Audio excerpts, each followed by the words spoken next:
अष्टावक्र गीता उपदेश संख्या 67। मैं आश्चर्यमय हूँ, मुझको नमस्कार है। ब्रह्मा से लेकर तृण पर्यंत जगत के नाश होने पर भी मेरा नाश नहीं है। जनक आत्म तत्व की विशेषता बताते हुए कहते हैं कि मैं आत्मा होने से नित्य हूँ, तब ब्रह्मा से लेकर तृण पर्यंत समस्त जगत का नाश हो जाने पर भी मेरा नाश नहीं है।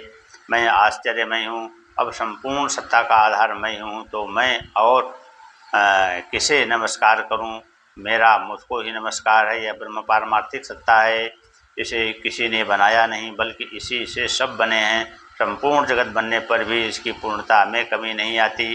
जगत तो नाशवान है ही, किंतु ब्रह्मा भी उस ब्रह्म का साकार रूप है, अतः यह भी नष्ट हो सकता है। जिसका निर्माण हुआ है उसका ध्वंस अवश्य होगा, यह सृष्टि का नियम है। इसलिए यह सब देवी देवता इंद्र ब्रह्मा आदि भी उस ब्रह्म का प्रकट स्वरूप है, इससे वे भी विनाश को प्राप्त होंगे। केवल यह निराकार ब्रह्म ही अविनाशी है। मैं आश्चर्यमय हूँ, मुझको नमस्कार है। मैं देहधारू होते हुए भी अद्वैत हूँ, न कहीं जाता हूँ न आता हूँ, और विश्व में व्याप्त स्थित है। जनक को इस ब्रह्म की पूर्ण अनुभूति हो गई, एक साथ समग्र का ज्ञान हो गया।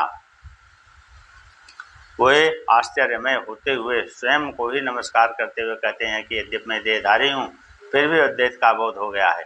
सामान्यतः देहधारी स्वयं को परमात्मा से भिन्न मानते हैं एवं जिनका देहाध्यास मिटा नहीं है, वे आत्मा को भी सभी देहों से भिन्न ही मानते हैं। यह भिन्नता ज्ञान से ही प्रतीत होती है।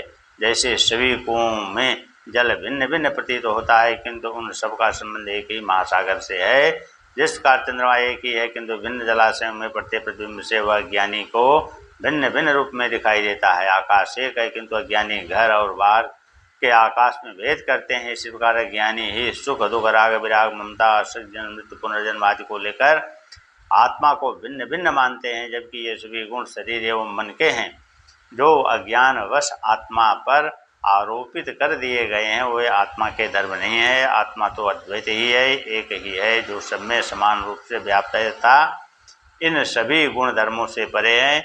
इसके गुण धर्म इनसे भिन्न हैं। इसलिए जनक अद्वैत आत्मा की बात कहते हुए भी स्पष्ट करते हैं कि आत्मा न कहीं जाती है न आती है, और संसार में व्याप्त होकर स्थित है, वह सर्वव्याप्त है।